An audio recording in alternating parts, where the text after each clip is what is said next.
নমরুদ সাইয়েদনা ইব্রাহিমকে ডেকে পাঠালেন। নমরুদ বলে, ইব্রাহিম, তুমি নাকি মূর্তির পূজা না করে কোন নতুন রবের ইবাদত করো? কে তোমার রব?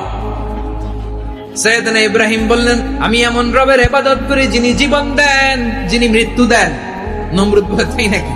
আমিও তো জীবন দেই, আমিও তো মৃত্যু দেই।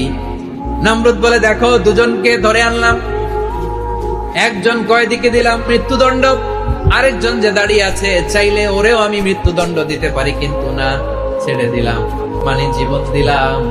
দেখো ইব্রাহিম, তোমার চোখের সামনে একজনদের মৃত্যু দিলাম, আরেকজনদের জীবন দিলাম। আল্লাহর খালিল ইব্রাহিম বললেন, নমরুদ, বুঝলাম তুমি জীবন দাও, মৃত্যু দাও, দেখলাম।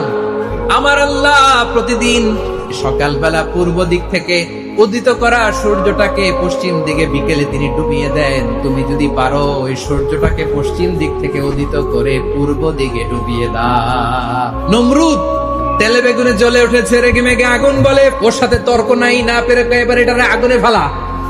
সাইয়েদনা ইব্রাহিমের হাতের মধ্যে রশি দিয়ে টাইট করে বাঁধা হলো, পায়ের মধ্যেও টাইট করে রশি দিয়ে বাঁধা হলো। সাইয়েদনা জিবরাইল এসে বললেন, ও আল্লাহর খালিল, বলেন আমি জিবরিল ফেরেশতা আপনার জন্য কি করতে পারি?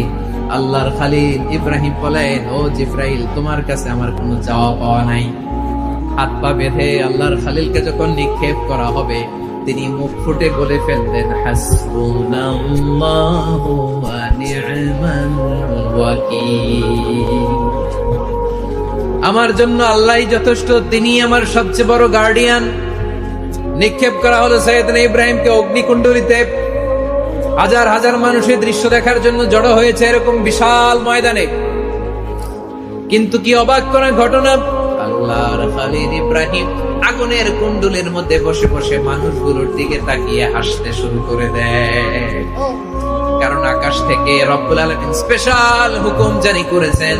আল্লাহ বললেন, আমার ইব্রাহিমের জন্য তুই জান্নাতের কুল বাগিচা হয়ে যা।